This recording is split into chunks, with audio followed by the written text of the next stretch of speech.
Hello everyone, मैं अंकुर ववेले आप सभी का स्वागत करता हूं आपके अपने चैनल मैग्नेट ब्रेन्स हिंदी पर। मैग्नेट ब्रेन्स हिंदी एक ऐसा प्लेटफॉर्म है जो हिंदी माध्यम की कक्षा 7वीं से लेकर कक्षा 12वीं तक का संपूर्ण पाठ्यक्रम बिल्कुल निःशुल्क में उपलब्ध करा रहा है। ये जो सिलेबस है वो आपको कवर करवाया जाएगा आपकी एनसीईआरटी बुक्स के अकॉर्डिंग, साथ ही साथ जो दूसरे स्टेट बोर्ड की बुक्स हैं उनके अकॉर्डिंग। एनसीईआरटी की बुक आपकी एमपी, यूपी और सीबीएसई के स्कूल्स में चलती है, तो ये पूरा सिलेबस आपको बिल्कुल निःशुल्क कवर कराया जा रहा है। ये वीडियो देखने के लिए आपको किसी प्रकार का पेमेंट नहीं करना है, कोई सब्सक्रिप्शन परचेज नहीं करना है, सभी वीडियोस बिल्कुल फ्री हैं, वो भी क्वालिटी कंटेंट और बेस्ट फैकल्टीज के साथ है। एक बात और कि मैग्नेट ब्रेन्स ने कुछ बुक्स एंड ई बुक्स को प्रिपेयर किया है, उन्हें प्राप्त करने के लिए आपको डिस्क्रिप्शन में एक लिंक दी गई है, उस लिंक पर जाकर अपना एक फॉर्म फिलअप कर दीजिए। बुक्स कंटेंट वाइज बहुत अच्छी है, साथ ही साथ उसके अलग अलग भाग भी बनाए गए हैं ताकि आप अच्छे से पढ़ पाएं। बात करते हैं कि इस वीडियो के अंदर हम क्या पढ़ेंगे। तो इस वीडियो के अंदर हम बात करेंगे सत्ता की साझेदारी क्यों जरूरी है। सत्ता की साझेदारी मतलब पार्टनरशिप के बारे में बात कर रहे हैं कि वो क्यों जरूरी है। ये टॉपिक है कक्षा 10वीं के राजनीति विज्ञान के अध्याय 1 सत्ता की साझेदारी का। चूंकि हम पढ़ ही रहे हैं सत्ता की साझेदारी, पावर शेयरिंग, तो इसमें शेयरिंग क्यों जरूरी होती है उसके ऊपर हम बात करेंगे। आगे बढ़ते हैं और देखते हैं कि भाई क्यों जरूरी है पावर शेयरिंग, क्यों आपको जरूरी है। तो हमने दो उदाहरण देखे थे। बंटवारे के पक्ष में दो तरह के तर्क आप देख सकते हैं, तो बेल्जियम का तर्क देख सकते हैं, श्रीलंका का तर्क देख सकते हैं। कुछ अगर याद आया हो कि बेल्जियम के तर्क में क्या है कि यहां पर सत्ता का बंटवारा किया गया था लेकिन तरीका कुछ अलग था। श्रीलंका में भी ऐसा ही कुछ हुआ था लेकिन तरीका कुछ यहां पर भी अलग था। श्रीलंका में देखें, यहां पर बहुसंख्यक समुदाय की इच्छा को बाकी सब पर थोपना तत्कालिक तौर पर लाभकारी लग रहा था, लेकिन हुआ क्या, आगे चलकर देश की अखंडता के लिए घातक हो गया। बहुसंख्यकों का आतंक सिर्फ अल्पसंख्यकों के लिए परेशानी नहीं था, बल्कि वह कुछ मात्रा में अपने जो खुद के उनकी संख्या के लोग हैं, मतलब बहुसंख्यकों को भी बर्बाद कर दिया, उनकी बर्बादी का भी कारण बना। अगर बेल्जियम में देखें तो यहां पर सत्ता का बंटवारा तो ठीक है, क्यों? क्योंकि यहां पर विभिन्न सामाजिक समूहों के बीच टकराव का अंदेशा कम हो गया, उनका बांटने का तरीका कुछ अलग था। क्योंकि सामाजिक टकराव आगे बढ़कर या आगे चलकर हिंसा और राजनीतिक अस्थिरता का रूप ले लेता है, इसलिए सत्ता में हिस्सा दे देना राजनीतिक व्यवस्था के स्थायित्व के लिए अच्छा होता है। देखिए हुआ क्या था वहां पर, तो बात कर लेते हैं क्या हुआ था। हमने दो उदाहरण देखे थे। अगर आपके पास उदाहरण है, मैं ऐसे बना लेता हूं। एक तो उदाहरण था श्रीलंका का और एक उदाहरण है बेल्जियम का। अगर आपको याद होगा, एक बेल्जियम का उदाहरण है। अब हम जो बात करने वाले हैं यहां पर, है ना, हम क्या बात करने वाले हैं, तो हम देखने वाले कि श्रीलंका के अंतर्गत हम क्या, तो आपने देखा था कि जब सरकार बनी यहां पर, है ना, जब सरकार बनती है तो सरकार में क्या किया गया, तो सरकार में अलग अलग लोग थे। एक को हम बहुसंख्यक कह रहे थे और एक को हम अल्पसंख्यक कह रहे थे। बहुसंख्यक किसको कह रहे थे और अल्पसंख्यक किसको कह रहे थे? हम बहुसंख्यक किसे कह रहे हैं और अल्पसंख्यक किसे कह रहे हैं? तो बहुसंख्यक यहां पर जो लोग थे जिनको आप सिंघली लोग हैं, सिंघली भाषा वाले लोग हैं, है ना, उनको बहुसंख्यक कहा। अल्पसंख्यक किसको कहा? तमिल वाले लोगों को अल्पसंख्यक कहा। अब हुआ क्या कि जो सरकार ने संविधान बनाया, संविधान या सरकार किसके फेवर में चल रही थी? सिंघलियों के फेवर में चल रही थी, इनके हिसाब से चलती थी। साथ ही साथ बात करें कि सरकार ने संविधान में इनके लिए कुछ ऐसे कानून भी बना दिए, क्या हो जाए कि वो कानून सिंघलियों का फेवर करें, उनको शिक्षा में और रोजगार में प्राथमिकता दें, तमिलों को ना दें। क्या हुआ, ये सारे घटनाक्रम के बाद बहुसंख्यक अल्पसंख्यक में इस प्रकार की साझेदारी नहीं थी। यहां पर अल्पसंख्यक को कोई मौका नहीं मिला, बहुसंख्यक को या उनके नियम कानून या बहुसंख्यक बात को थोप दिया गया। तो क्या हुआ, यहां पर गृह युद्ध की स्थिति बन गई। क्या हो गई? गृह युद्ध की स्थिति बन गई। मतलब देश शांति की जगह, तरक्की की जगह गर्त में जाने लगा, नुकसान हो गया। बेल्जियम में क्या देखा था, तो बेल्जियम की अगर हम बात कर लें कि हमने बेल्जियम में क्या देखा था, तो आप देखें यहां पर अलग अलग भाषा के लोग थे, डच वाले थे और फ्रेंच वाले थे।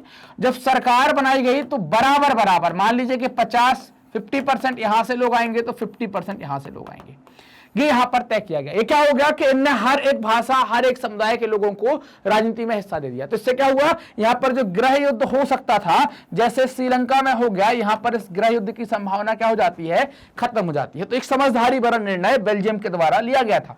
इसलिए हमने एक टॉपिक पढ़ा था बेल्जियम की समझदारी के बारे में भी हमने जाना था।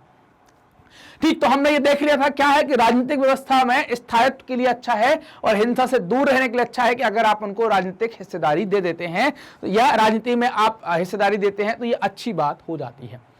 एक चित्र दिया गया है दाईं तरफ, अपने मेरी दाईं तरफ, आपकी भी दाईं तरफ। इसमें एक कार्टून में जर्मनी की एक समस्या का संकेत दिया गया है, जर्मन इंजीनियरिंग का बेहतरीन नमूना, जर्मन गवर्नमेंट। ये फोटो आपको यहां पर दिखाई गई है। वहां क्रिश्चियन डेमोक्रेटिक पार्टी है। कौन सी पार्टी? क्रिश्चियन डेमोक्रेटिक पार्टी है, और एक सोशल डेमोक्रेटिक पार्टी नामक दो बड़ी पार्टियों की गठबंधन की सरकार है। ऐतिहासिक रूप से दोनों पार्टियां एक दूसरे की प्रतिस्पर्धी रही हैं, मतलब कॉम्पिटिटर रही हैं, एक दूसरे के आमने सामने रही हैं। और अभी क्या है कि गठबंधन बनाकर इन्हें सरकार बनाई है। 2005 के चुनाव में इन दोनों में से किसी को अपने बूते सरकार बनाने लायक बहुमत नहीं मिला, इसलिए इन्होंने गठबंधन की सरकार बनानी पड़ी। दोनों दल विभिन्न नीतिगत मामलों पर अलग अलग पक्ष लेते हैं, फिर भी वहां साथ मिलकर सरकार चला रहे हैं। ये फोटो में ऐसे कहने की बात कर रहे हैं, जर्मन गवर्नमेंट की बात की जा रही है। क्या कर रहे हैं? अब ये दो पार्टियां क्या है, मान लीजिए पार्टी, एक पार्टी कौन सी होगी आपकी? तो एक पार्टी है आपकी क्रिश्चियन डेमोक्रेटिक और दूसरी है सोशल डेमोक्रेटिक। अपन मान लेते हैं क्रिश्चियन डेमोक्रेटिक और सोशल डेमोक्रेटिक। अब वहां पर सरकार बनाने के लिए कुछ बहुमत का आंकड़ा आपको चाहिए, है ना, बहुमत चाहिए। ना तो इसके पास बहुमत आया, ना इसके पास बहुमत आया, कोई बहुमत नहीं प्राप्त कर पाए। तब क्या करना पड़ा? तो इन दोनों ने क्या किया कि भैया चलते हैं, अपन क्या कर लेते हैं, समझौता कर लेते हैं, हाथ मिला लेते हैं। ये दोनों जुड़ गए और जुड़कर क्या किए, सरकार बनाना स्टार्ट कर दी, सरकार चलाना स्टार्ट किए। जबकि इनका सोचने का तरीका अलग है, इनका सोचने का तरीका अलग है। दोनों बहुत अलग अलग तरीके से सोचते हैं, अलग अलग तरीके से काम करते हैं। उसके बाद भी ये क्या हो गए, उसके बाद भी जुड़कर ये काम करने लगे। तो ये बात यहां पर बताई गई है पिक्चर के अंदर। ठीक, तो ये वाली बात हमने यहां पर देखी जो पिक्चर के अंदर हमें बताई गई है। सत्ता का बंटवारा लोकतांत्रिक व्यवस्थाओं के लिए ठीक है, मतलब आप सत्ता को बांटते हैं तो लोकतांत्रिक व्यवस्था में ठीक है। इसके पक्ष में एक और बात कही जा सकती है, और वह बात कहीं ज्यादा गहरी है। गहरी क्या है कि सत्ता की साझेदारी दरअसल लोकतंत्र की आत्मा है। अगर आप सत्ता का बंटवारा करते हैं, सत्ता में लोगों को शामिल करते हैं, विभिन्न समुदाय के, विभिन्न वर्ग के, विभिन्न भाषा वाले, तो ये क्या है, इसको आप लोकतंत्र की आत्मा भी कह सकते हैं। अलग अलग प्रकार के लोग आप देखें, गोरा, काला, नीला, पीला, सब आदमियों की हिस्सेदारी यहां पर है। हर धर्म का व्यक्ति है, हर जाति का व्यक्ति है। तो इससे क्या होता है कि लोकतंत्र और मजबूत होकर आता है, चूंकि हम तो डेमोक्रेटिक देश में ही रहते हैं।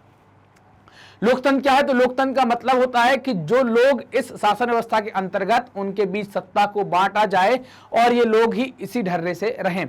मतलब लोकतंत्र की परिभाषा लोगों के द्वारा, लोगों के लिए, लोगों का शासन जो होता है उसको आप लोकतंत्र कहते हैं। ये परिभाषा हम जानते हैं। तो यहां पर क्या है कि जो लोग इस शासन व्यवस्था के अंतर्गत हैं, उनके बीच ही सत्ता को बांटा जाए और ये लोग इसी ढर्रे पर रह रहे हैं, इसको आप लोकतंत्र कहेंगे। इसलिए वैध सरकार वही है जिसमें अपनी भागीदारी के माध्यम से सभी समूह शासन व्यवस्था से जुड़ते हैं, ना, जिसके अंदर सभी समूह शासन व्यवस्था से जुड़ते हैं, उसको आप वैध सरकार कह सकते हैं। इन दो तर्कों से इन दो तर्कों में से एक को हम युक्तिपरक और दूसरे को हम नैतिक तर्क कह सकते हैं। युक्तिपरक या समझदारी का तर्क लाभकर परिणामों पर जोर देता है, जबकि नैतिक तर्क सत्ता के बंटवारे के अभूतपूर्व महत्व को बताता है। नैतिक मतलब हम नैतिकता के आधार पर लाभ नहीं देखते कि यार ये लंबे समय तक चलेगा, सबका भला होगा। अगर हम युक्तिपरक देखते हैं तो हम प्रॉफिट की बात करते हैं, लाभ की बात करते हैं, लाभ के हिसाब से चलते हैं, वो गलत हो जाता है। क्योंकि जब भी आप लाभ की बात करेंगे तो क्या होगा, आप सत्ता में, राजनीति में लाभ की बात करेंगे तो हो सकता है कोई दूसरे वर्ग को नजरअंदाज कर दें। जब आप नैतिकता के आधार पर बात करेंगे, यार हमको खाना नहीं मिल रहा तो सामने वाले को भी नहीं मिल रहा, उसको भी मिलना चाहिए, ऐसी नैतिकता की बात करेंगे। नैतिकता क्या है कि सत्ता के बंटवारे पर केंद्रित होती है। युक्तिपरक क्या है? हानि लाभ का सावधानी पूर्वक हिसाब लगाकर लिया गया फैसला, है ना। आप पूरी तरह से नैतिकता पर आधारित फैसला अक्सर इसके उलट होते हैं, ना। नैतिकता जो है वो इसके विपरीत होती है। नैतिकता में लाभ हानि को हम ध्यान में नहीं रखते, जबकि जो युक्तिपरक है उसमें लाभ हानि पूरा कैलकुलेशन लगाकर हम निर्णय लेते हैं। अब हमने क्या समझा, क्या जाना, क्या समझे, तो आप देखें यहाँ पर आपको एक जवाब, ये पैराग्राफ मैं पढ़ूंगा और इसको पढ़ने के बाद आपको एक जवाब देना होगा। एनिते जो है वो बेल्जियम के उत्तरी इलाके में एक डच माध्यम के स्कूल में पढ़ती है। फ्रेंच बोलने वाले उसके अनेक स्कूली साथी चाहते हैं कि पढ़ाई किस में हो, फ्रेंच में हो। सेल्वी दूसरी एक लड़की है, श्रीलंका की राजधानी कोलंबो में एक स्कूल में पढ़ती है। वह और उसके दोस्त स्कूल के बहुत से दोस्त तमिल भाषी हैं और उनके माता पिता पढ़ाई का माध्यम तमिल रखना चाहते हैं। सवाल आया, कौन सी सरकार एनिते और सेल्वी के माता पिता की इच्छा पूरी कर सकता है, किसे सफलता मिलने की संभावना अधिक है? तो आप देखें यहां पर सफलता मिलने की संभावना लोकतांत्रिक सरकार में अधिक है और बेल्जियम के अंदर अधिक है, मतलब एनते जो है उसके लिए सफलता के चांस अधिक हैं, सेल्वी के लिए नहीं है, क्योंकि आपने देखा था कि श्रीलंका में गृह युद्ध की स्थिति वहां पर बन गई थी। तो ये हमने यहां पर सत्ता की साझेदारी क्यों जरूरी है उसको यहां पर समझा, जाना कि क्यों सत्ता की साझेदारी जरूरी है, नैतिक तर्क जाने, युक्तिपरक बातों को भी हमने जाना कि युक्तिपरक कैलकुलेशन के आधार पर लाभ को देखकर करते हैं, नैतिकता सत्ता के बंटवारे पर ध्यान देती है। मैग्नेट बेंस अपनी हाई क्वालिटी एजुकेशन के लिए जाना जाता है, मतलब आपको यहां पर किसी प्रकार का कोई पेमेंट नहीं करना है, मतलब हाई क्वालिटी है और पेमेंट नहीं करना का मतलब क्या हुआ कि सारे वीडियो फ्री हैं। फ्री का मतलब ये नहीं हुआ क्वालिटी कुछ भी, क्वालिटी हमेशा A1 रहेगी, कंटेंट हमेशा अच्छा रहेगा, आपको क्वालिटी से कोई कंप्रोमाइज होता नहीं दिखेगा कभी। हमारे टॉप कोर्सेज जो हैं वो आप देख सकते हैं, स्कूली शिक्षा के हैं, एंट्रेंस एग्जाम के हैं, कंपटीशन के, ये सारे वीडियो, इन सारे कोर्स के वीडियो बिल्कुल निःशुल्क हैं जिन्हें आप प्राप्त कर सकते हैं हमारे ऑफिशियल यूट्यूब चैनल से, हमारी वेबसाइट www.magnetbrains.com से, और हमारे एप्लीकेशन जैसे आप डाउनलोड कर सकते हैं प्ले स्टोर से मैग्नेट ब्रेन्स टाइप करके। इसके अलावा बुक्स एंड ई बुक्स भी उपलब्ध कराई जा रही हैं, इसके लिए डिस्क्रिप्शन में आपको लिंक दी गई है, लिंक पर क्लिक करके फॉर्म को फिलअप कर दीजिएगा।